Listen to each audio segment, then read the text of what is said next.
problema é achar os profetas menores. Ele vai dizer assim para ele: os profetas menores não é porque eles eram anãos, né? Eu digo, pastor, os profetas menores é porque eles eram pequenos, menores? Não, irmão. São profetas menores porque eles escreveram pouco, né? Tem pouca coisa escrita. São poucos os seus escritos. O livro do profeta Jonas, capítulo 2, diz assim: e orou Jonas ao Senhor, seu Deus, da entranha do peixe. Ele disse: na minha angústia clamei ao Senhor, e ele me respondeu. Do ventre do inferno gritei, e tu ouviste a minha voz. Porque tu me lançaste no profundo, no coração dos mares, e a corrente me cercou. Todas as tuas ondas e as tuas vagas têm passado por cima de mim. Jonas 2, versículo 4. E eu disse: lançado estou diante dos teus olhos, todavia tornarei a ver o templo da tua santidade. As águas me cercaram até a alma, o abismo me rodeou, e as almas se enrolaram na minha cabeça. Eu desci até os fundamentos dos montes, os ferrolhos da terra correram-se sobre mim para sempre, mas tu livraste a minha vida da perdição. Ó Senhor Deus meu Deus, quando desfalecia em mim a minha alma, eu me lembrei do Senhor, e entrou a ti minha oração no tempo da tua santidade. Os que observam as vaidades vãs deixam a sua própria misericórdia, mas eu te oferecerei sacrifício com a voz do agradecimento. O que voltei pagarei, do Senhor vem a salvação. Falou, pois, o Senhor ao peixe, e ele vomitou a Jonas na terra. Amém? Curve sua cabeça, vamos orar. Senhor Deus e Pai, nós glorificamos, exaltamos e bendizemos o Teu nome nessa noite. Senhor, estamos aqui para Te adorar. Tira toda distração, cansaço, fadiga. Pai, cerca a nossa casa, a nossa vida, a Tua igreja. Protege-nos, fala conosco, Pai, como um amigo fala um outro amigo, Senhor. Espírito Santo, tenha liberdade de falar, fazer e agir em nosso meio, porque é Tua palavra, é Tua honra, é Tua glória. Pai, estamos aqui sobre o Teu povo, Teus filhos e Teus servos. Pai Santo, eu glorifico e exalto somente a Ti nessa noite. Vem, Senhor, renovar nossa fé. Pai, abençoa os que estão, os que estiverem, os que estarão neste lugar. Pai, eu que eu peço a Ti, no nome de Jesus, e a igreja diga amém. Amém. Glorificado seja o nome de Jesus. Meus irmãos, nós estamos falando de Jonas, e a maioria de nós conhece a história de Jonas. Quando falamos de Jonas, eu disse a minha esposa, a maioria parece que já sabe o que vai ser dito. Quando falamos de Jonas, nós entendemos que a história de Jonas, para os teólogos liberais dos dias de hoje, muitos acreditam que era apenas uma história. Muitos acreditam que é só uma figura de linguagem. Na realidade, nada daquilo aconteceu. Mas a prova do que aconteceu está no Novo Testamento, quando o próprio Jesus cita a história de Jonas, confirmando que é uma história passada por tradição oral dos seus antepassados até chegar nos dias de Jesus. Jesus confirma que realmente Jonas esteve 3 dias e 3 noites no ventre do grande peixe. O que sabemos de Jonas é que Jonas é um profeta que veio depois de Eliseu. Jonas, como Eliseu e Elias, profetizou no Reino Norte. Quando Eliseu morre, Jonas se levanta como profeta. Deus chama Jonas para uma missão. A missão todos nós conhecemos, já ouvimos a história, nos empolgamos. É uma história que dá filme, é uma história que dá livro. Quem nunca ouviu a história de Jonas? Jonas é o profeta do Reino Norte. Deus fala com Jonas: Jonas, eu quero que você pegue um navio e vai até a cidade de Nínive, que é a capital da Síria. Vai até a Síria e ali tu profetiza, tu prega a minha palavra a eles e eles se converterão. É claro que nós temos que lembrar uma coisa muito importante. Jonas vai até a Síria, a capital Nínive, mas tem um contexto por trás das Escrituras. A Síria é inimiga de Israel no Reino Norte. A Síria já levou Israel muitas vezes cativa para o seu reino. A Síria é o inimigo. Se nós colocássemos aqui, ninguém queria pisar lá. Se nós fôssemos olhar pelo contexto natural, claro e evidente, que eu e você pensaríamos 1, 2, 3 vezes antes de pegar qualquer navio para chegar até Nínive. Jonas é incumbido de ir até lá, mas Jonas tem medo no seu coração. Quem não tem medo? É fácil você ir num lugar onde você é bem visto. Fácil é você ir a um lugar onde todos querem a sua presença. Difícil é ir a um lugar aonde você não é bem-vindo. Difícil é ir a um lugar aonde está ali um decreto dizendo: qualquer profeta de Israel que desembarcar aqui, nós vamos então matá-lo. E esse vai servir como um exemplo que nós aqui cultuamos outros deuses.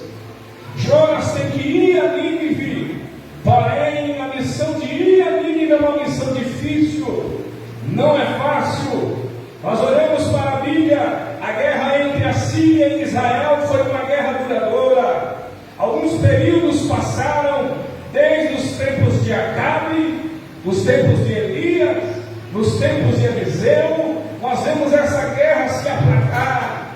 Reza a história que quando um assírio pegava um israelita, ele torturava, matava, furava os olhos.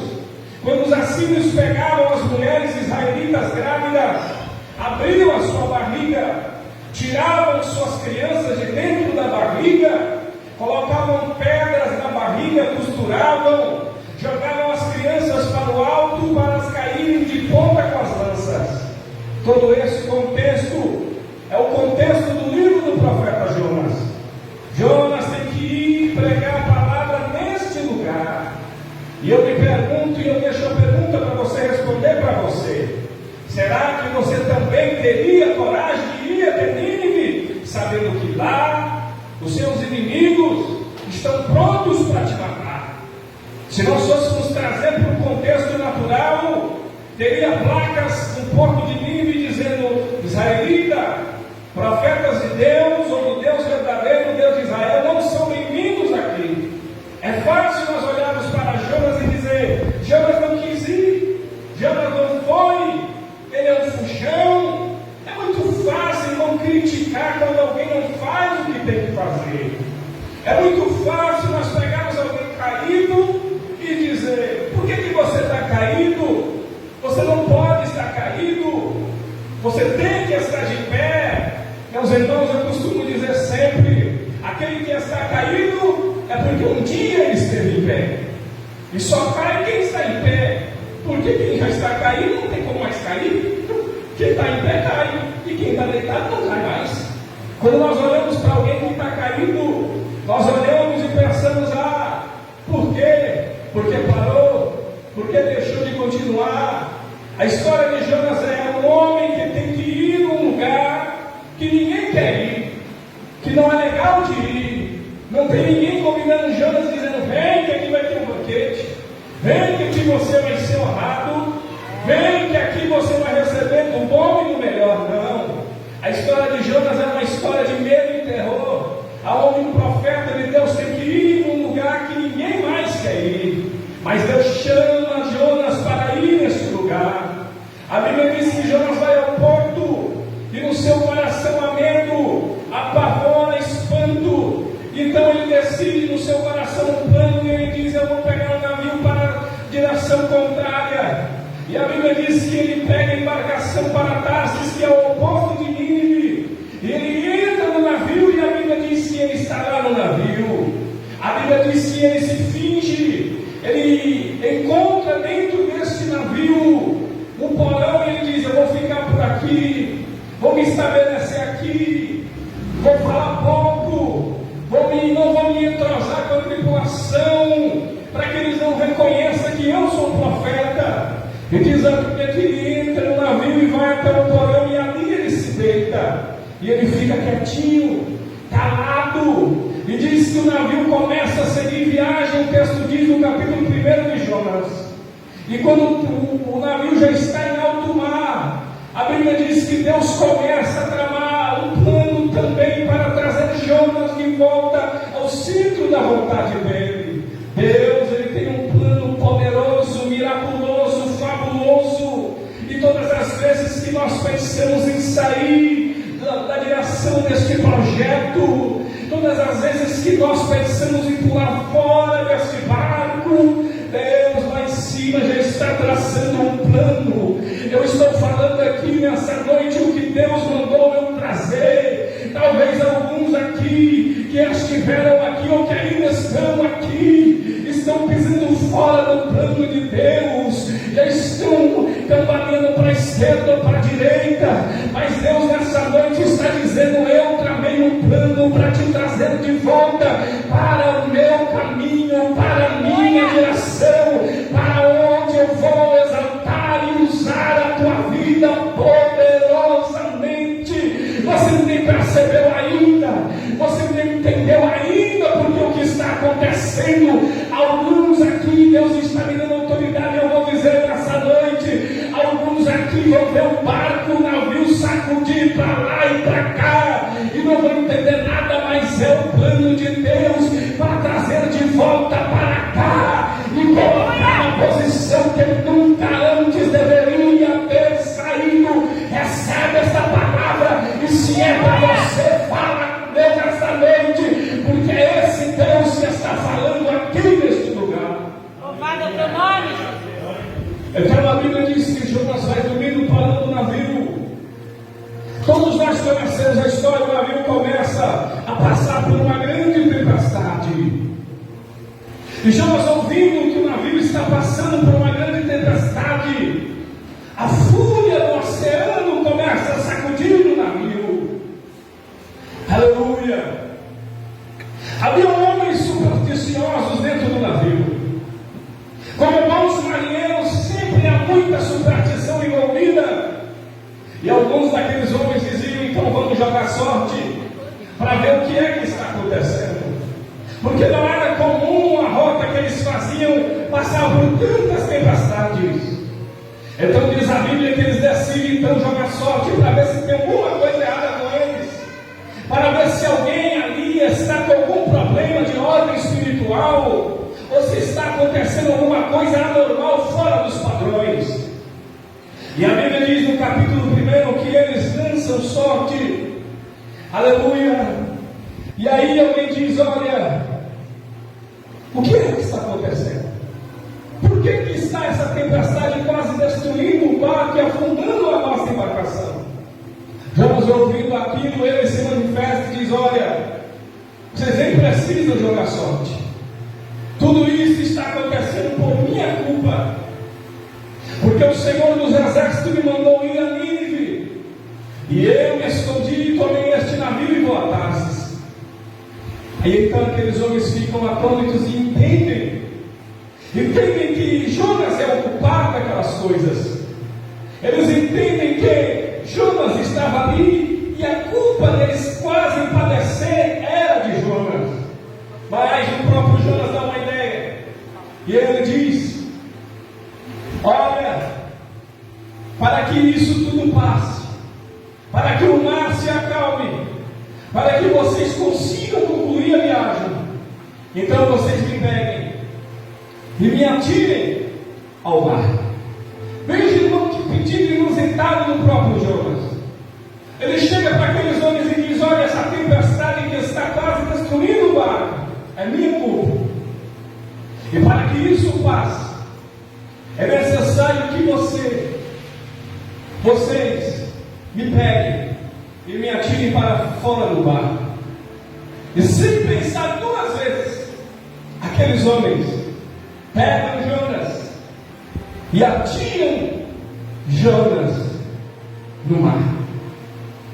A primeira coisa que nós vemos no texto, no capítulo de número 2, e capítulo número 4 é que Jonas é atirado no mar sem eles pensarem duas vezes.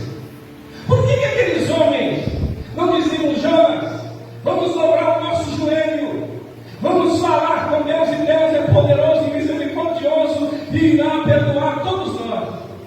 Mas não, aqueles homens, sem pensar duas vezes, pegam Jonas e lançam Jonas no mar. Jonas ele se depara com seus próprios pensamentos. Jonas, ele acorda agora para uma realidade dura que muitos de nós acordamos. Jonas, ele acaba de receber aquilo que ele estava plantando. A Bíblia diz que tudo aquilo que o homem plantar também ele se vai colher. No capítulo número 4, no versículo número 2, Jonas explica para Deus, falando uma conversa para Deus lá. Depois de tudo isso, ele diz: Senhor, aleluia, eu não entendo, Senhor, eu não aceito. Como o Senhor me manda ir para Nínive e pregar para eles? Eu fugi para Tarso, sabia que o Senhor era piedoso, bondoso, misericordioso, e queria se arrepender do juízo que deu para Nínive, por isso eu não queria ir até lá. Jonas estava de frente com aqueles homens, e aqueles homens não pensaram duas vezes antes de lançar ele no mar. Jonas se deparou com seus próprios sentimentos. E qual era o sentimento de Jonas? O sentimento de Jonas era a falta de misericórdia. Jonas acreditava que os ninivitas não precisavam receber o perdão. Ele acreditava que os ninivitas não tinham por que receber tamanha graça de Deus. E naquele momento em que os homens jogam ele se depara com apenas aquilo que estava dentro do coração dele: a falta de misericórdia. Quando nós olhamos para a Bíblia, irmãos, nós entendemos que Deus ele é capaz de perdoar a mim e a você, que Deus é capaz de nos perdoar, que Deus tem tantas coisas para fazer em mim e na sua vida. Quando Jonas olha para Nínive, Jonas apenas pensa num povo que estava disposto a matá-lo, um povo que estava disposto a persegui-lo. Então Jonas olha com um olhar sem misericórdia para aquele povo, dizendo: o Senhor tem que julgar, o Senhor tem que matar. Mas ele prova disso no navio. Aqueles homens poderiam ter um minuto de oração com ele, de arrependimento, mas eles não pensaram duas vezes antes de lançar ele ao mar. Muitas das vezes a gente está colhendo apenas o que nós plantamos. Muitas das vezes nós estamos passando por situações que nós mesmos calculamos. A Bíblia diz: do que se queixa o homem senão dos seus próprios pecados, das suas próprias tormentas. Muitas das vezes nós estamos com Jonas. Tudo o que estava acontecendo com Jonas é porque Jonas entrou naquele barco, entrou naquele navio com o seu coração trancado, acreditando ser apenas ser o merecedor da graça infinita e bondade de Deus. Mas nessa noite deixa eu falar para você aqui, irmão: a misericórdia, a graça, o amor, a piedade de Deus não é apenas para a igreja. Deus está com seus braços estendidos para todos quantos quiserem vir até Ele. A última trombeta soará, aleluia, e nós seremos reunidos com Ele nos ares do arrebatamento da igreja. Mas para que isso aconteça, Deus ainda está salvando e chamando os pecadores. Ah, pastor, mas será que Deus é capaz de perdoar ele? Será que Deus é capaz de perdoar ela? Será que Deus pode salvar ele? Mas ele matou, mas ele estrupou, mas ela mentiu. Olha o que ele fez, olha o que ela faz. Esquece, irmão, a graça de Deus que te alcançou é a mesma graça que pode alcançar aquele que está lá fora. E nessa noite a expansão desta graça está me chamando, não é com pedras na mão, mas é com a certeza de que aquele que te perdoou é poderoso para perdoar aquele que está enlaçado, aquele que está na negritude do mal, aquele que está aliançado com Satanás, aquele que está perdido. Sabe aquele perdido que você olha e diz: não dá para voltar? Deus, a Bíblia diz que ainda que os seus pecados forem negros como a púrpura carmesim, o sangue te purificará. O sangue da aliança do Cordeiro é capaz de lavar o pecado mais obscuro da vida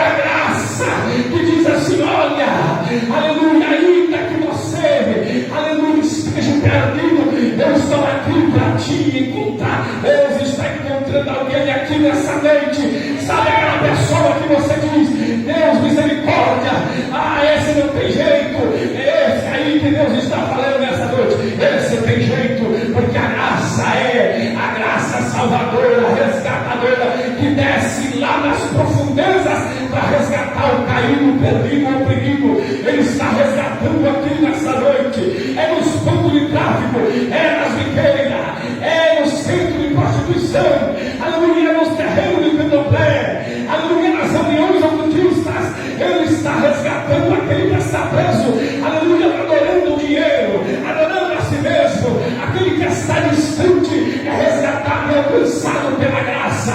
Receba nessa noite essa graça. Eu vou te dar um minuto para você adorar embaixo da graça.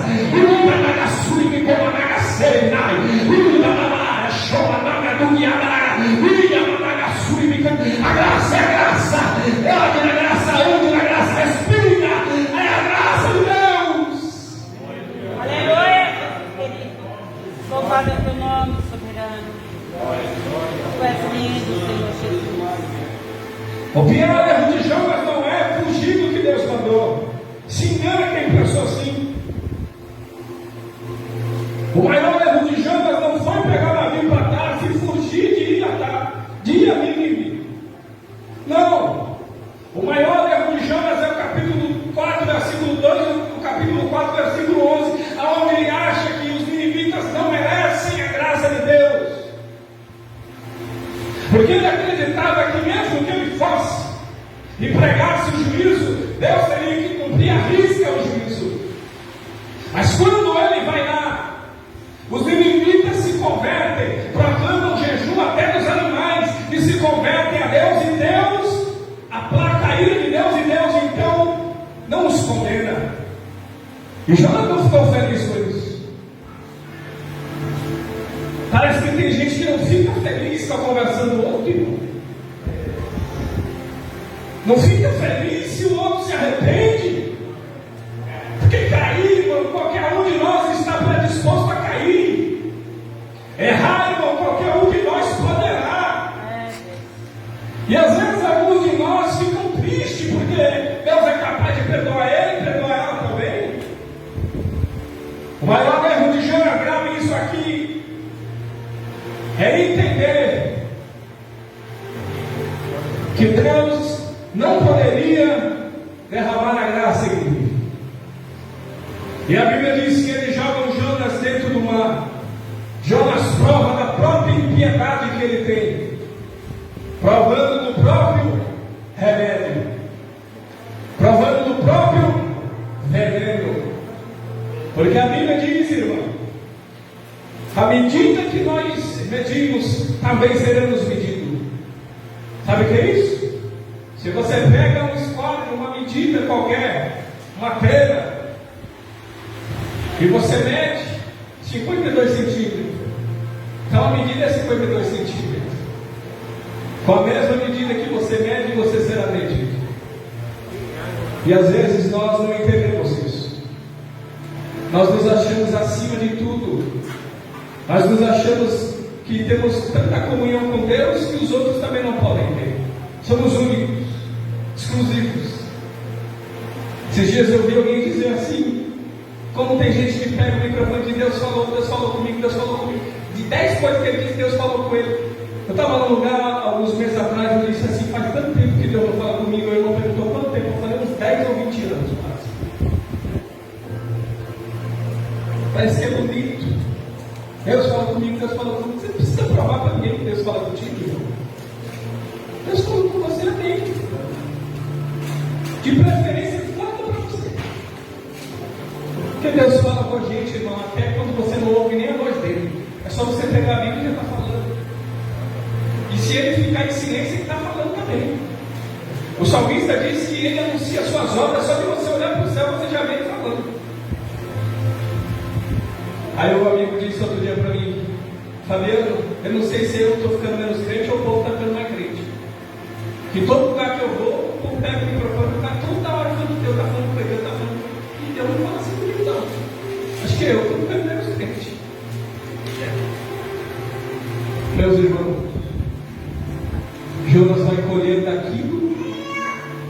outra. Se você plantar mandioca, não vai esperar abacate, irmão. A mulher jogou sementes de bucho, é igualzinho quase de abacate, de abóbora. Bucho, pé de bucho. Quem conhece pé de bucho aqui? Pé de bucho. Não é igual quase de abóbora, sementinha. Aí ela, semente de abóbora. Pegou e jogou lá no quintal, lá, eu morava no Pará, jogou lá. Quando deu uma chuva, começou a chover. Ela diz, ali fez abóbora. Aí um amigo nosso, que é muito conhecedor de roça, não, isso não é abóbora não. Ela, não é abóbora, isso não é abóbora. É abóbora, não é abóbora. Isso é bucha. Bucha, mas como assim bucha? Bucha, né? Porque ela cresce, você seca ela, né? Tira ela dali, tem aquelas buchas que nós tomamos banho, né? A vassoura. Aí cresceu, virou bucha, ela disse assim, rapaz, não é que era bucha, não era abóbora. Você só pode o que você pode. Você está plantando bucha, você vai colher bucha. Você não vai colher abóbora. Jonas é jogado no mar e ele está afundando. Meus irmãos, Jonas é jogado no mar e o mar está revolto. Jonas é jogado ao mar, irmão, e não é jogado com salva-vida colete, não. Jonas é jogado ao mar e ele não é jogado com pedaços do navio para se segurar, não. Jonas é jogado ao mar com tudo, irmão, sozinho. E aí a Bíblia diz que Jonas está ali no mar. E quem está no mar não pode até demorar alguns dias flutuando, nadando. Irmãos, eu sou lá do litoral, nós aprendemos a nadar muito cedo. Nós somos cercados de mangue, de rio, de praia, de cachoeira. Eu costumo dizer para o pessoal de lá, é importante como muita gente que nasce no litoral não sabe nadar, é incrível isso. Está cercado de rio, mangue, cachoeira, inundação, quando chove inunda tudo também. Não sabe nadar. Jonas é jogado no mar, irmãos, ele pode até durar até alguns dias nadando. Mas ele não vai nadar por muito tempo. Porque quem está no alto mar, irmão, mar revolto, tempestade,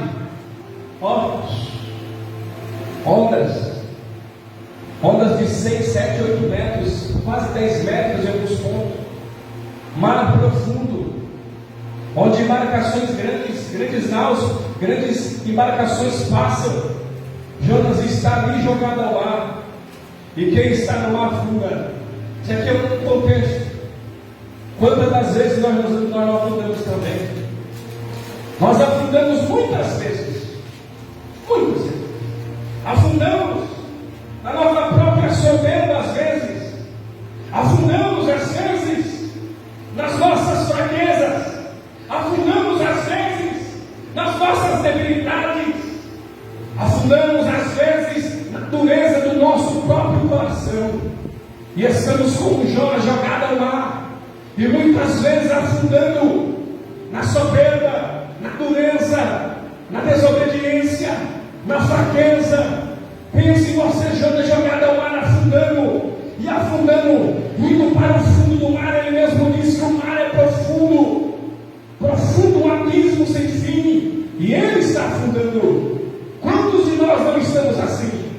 Afundamos. E quem de nós um dia não afundou? Quem de nós talvez nesse momento não se sinta assim, Senhor? Eu estou afundando cada vez mais. Eu não consigo, porque alguns motivos, algumas pedras têm nos acorrentado no pé e nos feito ir para baixo.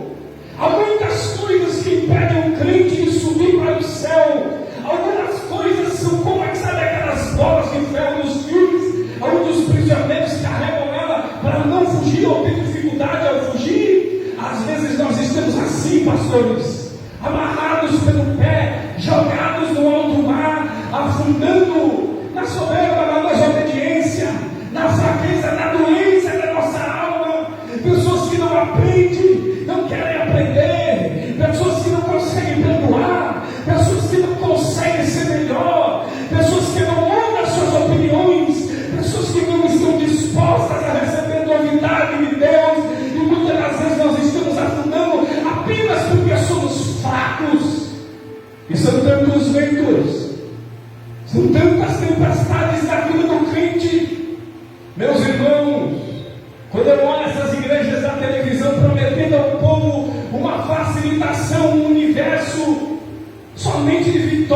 uma trajetória só de subida. Eu fico com medo. Como é que pode nós, pastores, ter uma trajetória apenas de subida? Você vendo aqui com a gente, você vai ser vitorioso, você vai ser abençoado, nada vai te acontecer, você não irá passar por isso, ou por aquilo outro. Esse evangelho é um evangelho de ficção científica, é um evangelho modificado, é um evangelho que não existe na Bíblia. Jesus nunca pregou nenhuma bem-aventurança infinita. Jesus nunca disse que nós seríamos, irmão, aleluia, ascenderíamos ao céu somente para cima. Ele disse que no mundo nós teríamos vários tipos e muitas aflições. Ele disse que nós passaríamos por situações terríveis, até mesmo por conhecer e pregar a palavra dele. Nós seríamos caluniados, defamados, levados ao público como espetáculo. Aleluia, nós seríamos judiados, oprimidos. O escritor aos Hebreus diz que os homens que pregaram naquela geração eram homens tribulados, escondidos em cavernas, homens com o coração dilacerado por causa das perseguições.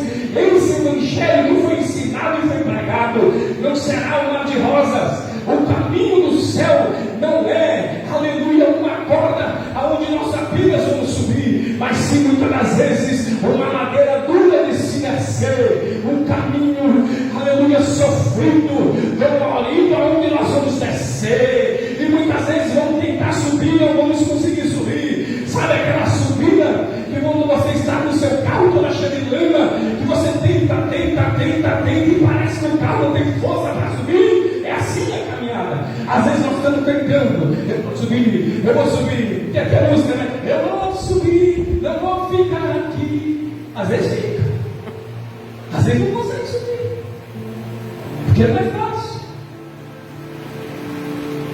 E Jonas está afundando, e às vezes afundamos só pelo simples fato de sermos fracos. Porque muitos se acham fortes, imunes. E nenhum de nós aqui é super-herói. Nenhum. Paulo disse que o bem que ele queria fazer, todo esse bem que ele queria fazer, que ele se programava para fazer, ele não conseguia. E o mal que ele lutava tanto para não realizar, é esse que ele realizava assim, de graça. Sem pensar, ele já tinha feito mal. O Jonas está afundando e eu estou chegando no final.